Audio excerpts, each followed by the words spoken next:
Hello and welcome to Auto Shenanigans. How the devil are you? Have you had a good week? My name is John. Thank you very much for joining me for another exciting Great British Road Journey. For today's video, I've come to Staffordshire, a county that you've no doubt passed through on your way to somewhere else more important. That said, the county has been fairly productive over the years, contributing heavily to the pottery industry, and with a huge coalfield to the north of the county, it no doubt played its part in the Industrial Revolution, changing the world forever. Maybe. It all sounds rather exciting, doesn't it? So let's take a journey around this county, and today we'll be starting in Burton upon Trent and making our way to Leek. As always, to help navigate our way around, we'll be using my 1923 Michelin guidebook, period-correct maps, and we begin with another very important industry: beer, or breweries. If you look up Burton upon Trent in your guidebook, it's noted for its breweries, meaning beer must have been a fairly major thing, and it was. According to my guidebook, the town had nearly 50,000 residents, with breweries, of course, being a key employer. It's said that at its peak, around 25% of the country's beer was produced here in Burton across 30 different breweries spread around the town. This is good work. No, this is vital work. My guidebook suggests that maybe we'd like to visit an 11th century abbey. However, it makes two suggestions on breweries to visit: the Allsop & Co brewery and the Bass & Co brewery.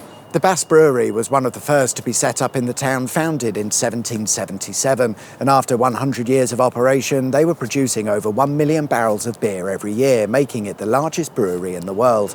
However, in the days of my guidebook, the beer industry was in decline, with the number of breweries in the town dropping from over 30 to 8. By the late 1990s, there were only 2 left, and it was at this point that the Bass Brewery owners decided to sell the business, which since then has changed hands a few times, but remarkably, the brewery is still going after nearly 250 years. These days, they produce Carling and other such piss, but there's no denying that Burton was once the world's producer of beer. 5 and drive, that's the rule, isn't it?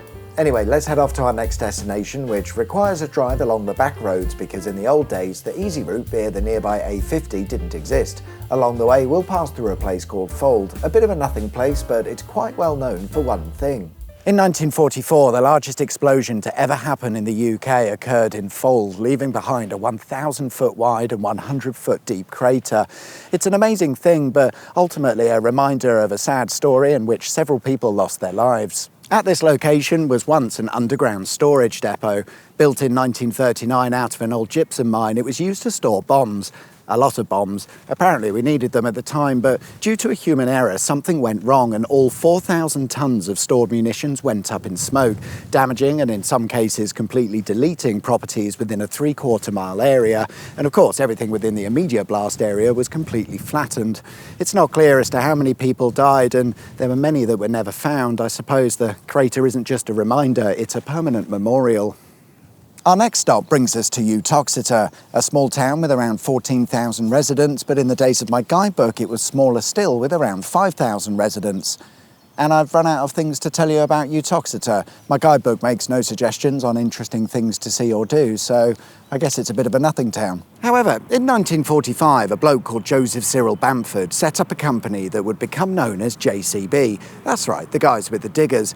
Unfortunately, the original factory buildings in Uttoxeter were demolished a few years ago, but just up the road and a mere few minutes away in a place called Rocester is where we find JCB's headquarters. Today, JCB is run by the son of the company founder, and they do billions of pounds worth of business every year, some of which they spend on very silly things like the JCB Diesel Max, a 750 horsepower vehicle designed to beat speed records, which it did in 2006, setting a record for the world's fastest diesel, Saab 93s aside, at 350 miles per hour.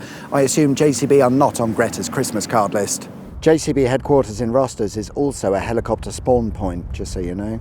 A more useful machine that JCB have put together is the JCB Pothole Pro, a complete all-in-one solution that can repair potholes within minutes. It will prepare the affected road surface, lay new tarmac and seal it all off within a few easy moves. They're for sale now or perhaps available for hire, so if you work in a council or in road maintenance, get some and sort the roads out, dickheads. Moving on, and it's a drive down some more back roads as we make our way to our next destination that not only is the largest settlement in the county, it's the home of pot. Pots, not pot, sorry to disappoint, but we have come to the largest settlement, Stoke On Trent. Today a very busy place with around 250,000 residents, and in the days of my guidebook it was just as busy because there are around 240,000 people living here, many of which would have worked within the myriad of potteries spread around the city and, if not that, coal mining. However, in the 1920s a certain company would set up their first UK factory in Stoke On Trent, and we do need to give them a mention because without them this series wouldn't exist. In 1927, the Michelin tyre company would set up their first UK production plant here in Stoke. And whilst today they no longer make new tyres here, the factory is still operational and it's the location of the company's UK headquarters and staff training centre. I like me a good tyre, but how boring must a training session on tyres be? More importantly though, it's the same Michelin who came up with the guidebook that we've been using for well over a year now. It's where Michelin-starred restaurants come from, and the idea behind it was to recommend restaurants or places to go or things to see, with the ultimate goal of getting you out and about and driving around the country and wearing out your tyres and then buying more tyres, preferably via one of the many subtle adverts placed in the guidebook. It's all a marketing ploy. Well played, Michelin. Now, about that coal mining. To the north of Stoke is a place known as Chatterley, Whitfield, Colliery. It's not clear as to when mining began here, but the best guess is sometime around the 13th century. Underneath where I am now is a huge coal field covering an area of 100 square miles, and in this area it's particularly deep, which allows for some huge quantities of coal to be extracted via miles of tunnels and passageways, resulting in Chatterley being the first mine in the UK to extract 1 million tonnes of coal in a year. The mine closed in 1977, but as you've seen, there's plenty left over to look at, and on rare occasions they open it to the public should you want to have a look about. And it's interesting because despite being in a fairly poor state, Chatterley is one of, if not the largest, just about surviving example of a proper Victorian mine. But as you look around the site, you start to notice buildings from a different era. For example, the 1930s built staff canteen area. It's almost Art Deco style and it looks quite out of place, but it's almost like the different structures represent different parts or periods of history. Onwards to our final destination, which, spoiler alert, isn't our final destination, but don't worry about it. To get there, we'll be using the A53, finally a road that isn't a stupid back road. But if we turn off the A53 onto a stupid back road, oh, for God's sake, there's something interesting to find near a place called Denford. Railway. Abandoned railway.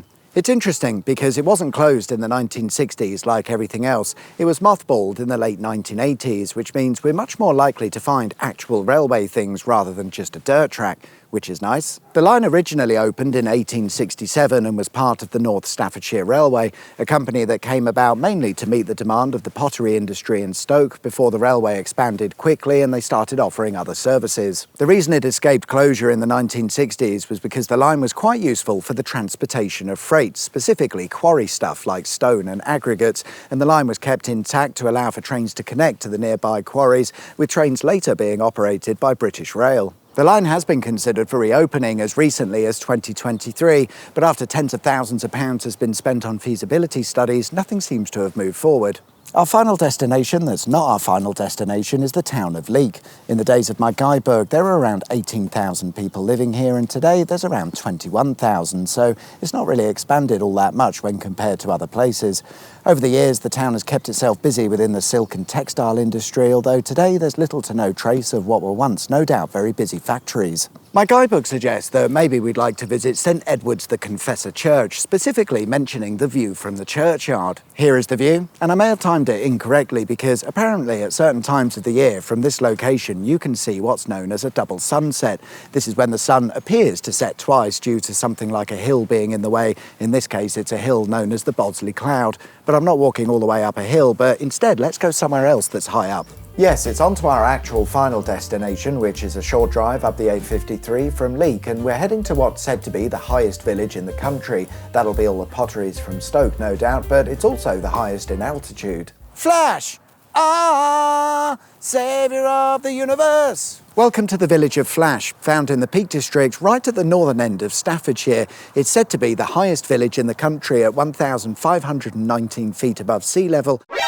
And it's also famous for counterfeit money. In the old days, the remote location of this village would attract criminals who could take advantage of its location and close proximity to two other counties. It would make distribution of product a lot easier, and if the local cops were ever closing in, you could hide out in a neighbouring county and avoid arrest.